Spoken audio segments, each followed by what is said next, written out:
I'm Eric Ruffin. I'm the director of Black Nativity, 3 Helen Hayes Award-winning Black Nativity here at Theater Alliance at the Anacostia Playhouse, running until January 3rd.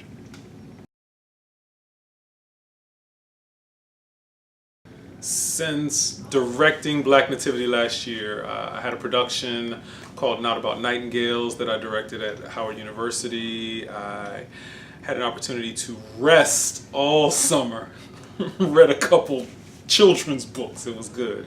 And then I did a little work at Crossroads Theater in New Jersey, working on intimate apparel. Well, I can't speak about years in the past. I can speak about last year's production because prior to being hired to do this, I had never seen Black Nativity, never read it, never seen it, heard of it, heard extensively about the productions that Mike Malone had done here in DC. So I knew of its reputation and I knew of it having been on Broadway in 1961, but I'd never seen it. So I have no idea how it compares with any of those, but I can say last year when myself and the creative team, that's E. Marcus Harper, who's the musical director, and Princess Moon, who's the choreographer, when we got together, we knew what we wanted to do with it. We didn't feel as if we had enough time because we had 4 weeks of rehearsal. So and I should speak for myself more than anybody else, but I know we each pulled out our bag of tricks. We said, we know how to put on a good show. And we know what this narrative is, and we know what the events are and the storytelling. And we know some incredible talent. We hired some incredible talent. And we made, I think, a really wonderful production. But then this year going into it, we sat down and said prior to, how do we really want to shape it? Shape this story so that it's a real telling of the story that reflects what we want to say. And so we mapped out ideas that we wanted to put in there. One of the things was to really have a storyline that followed Mary and Joseph. We didn't have that last year. We wanted to address this current Black Lives Matter movement in the country and be able to say,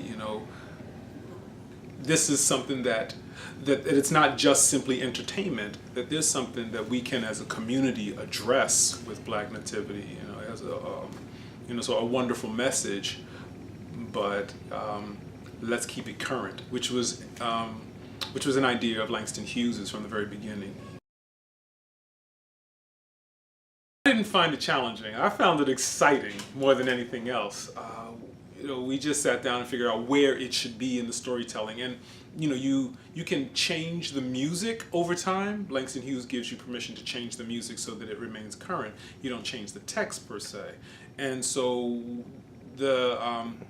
what became exciting was, how do we make this story happen with images? How do we make this story happen with symbols so that you layer into the narrative these images and symbols, and the audience goes on this journey? There is a song that Mary and Joseph danced to that wasn't there last year. There are extended versions of different songs, because this year when we hired the talent this year, we were really looking for people who could masterfully navigate between singing and dancing, or singing and dancing and acting.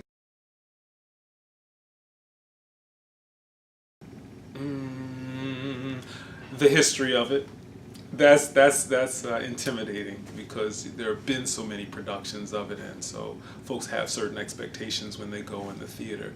And so me coming at it fresh, I'll repeat it. When I was first hired for it, the artistic director, Colin Hofty, he said, I'm really interested in you directing Black Nativity. I said, really? I'm a heathen.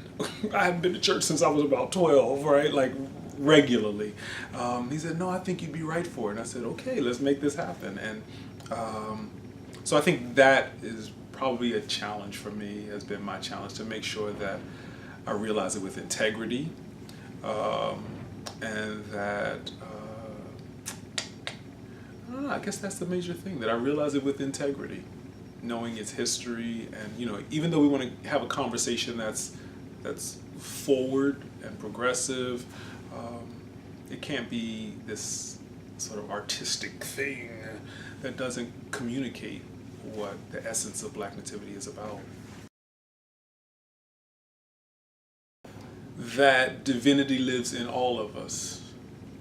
And I think that is, when it was written, when it was first produced, and even now, is a challenge for many Black people in America. You know, I think that we need to be reminded regularly. We need to see regularly affirmation when we go to theater, when we turn on the TV, when when we're looking at magazine images, that we see images that say we're created in a divine light.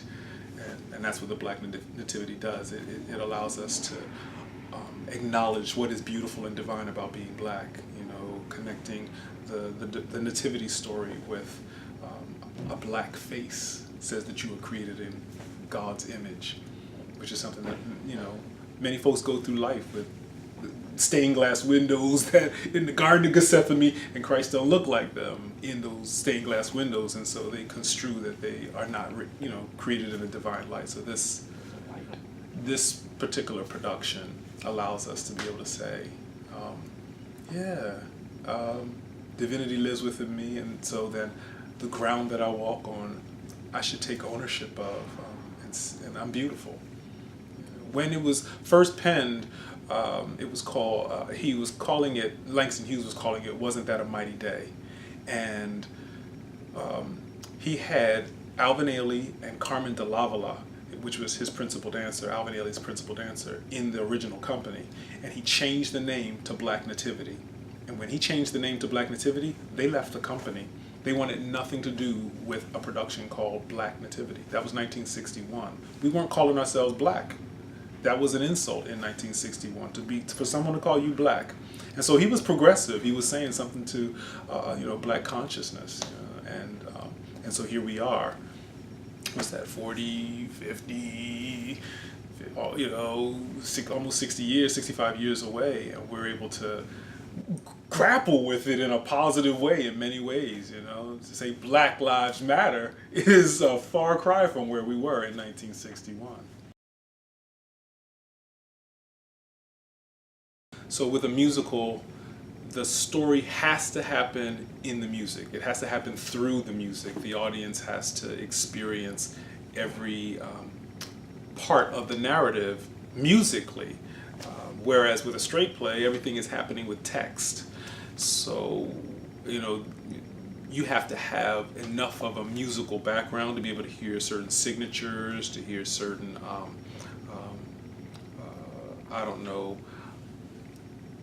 signatures is probably the best word.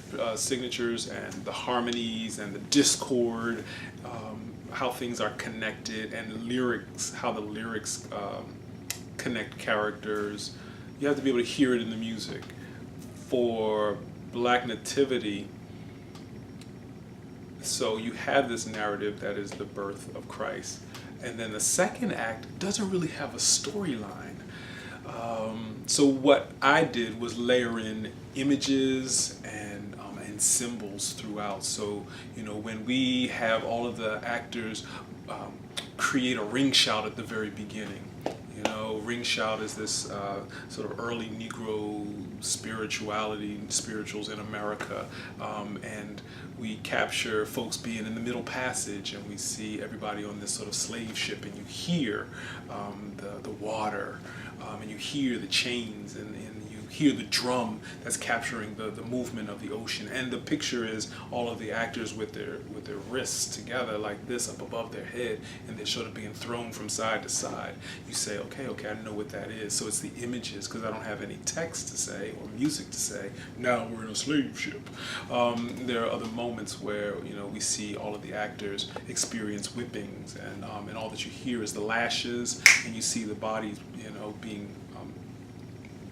responding to a whip, and the color on the stage is just bathed with red, and you catch in imagery what's happening in the moment, and there's no text. So for this particular production, what I tried to do was layer in images that help tell the story of African Americans, Africans in America and what that journey has been from the Middle Passage through to 1961 in the first act, and then the second act is 1961 to present day.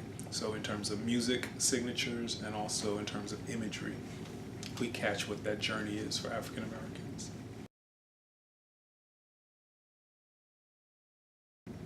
It was exciting. We got 11 nominations. A number of the actors got Best Actor nominations, Best Actress nominations.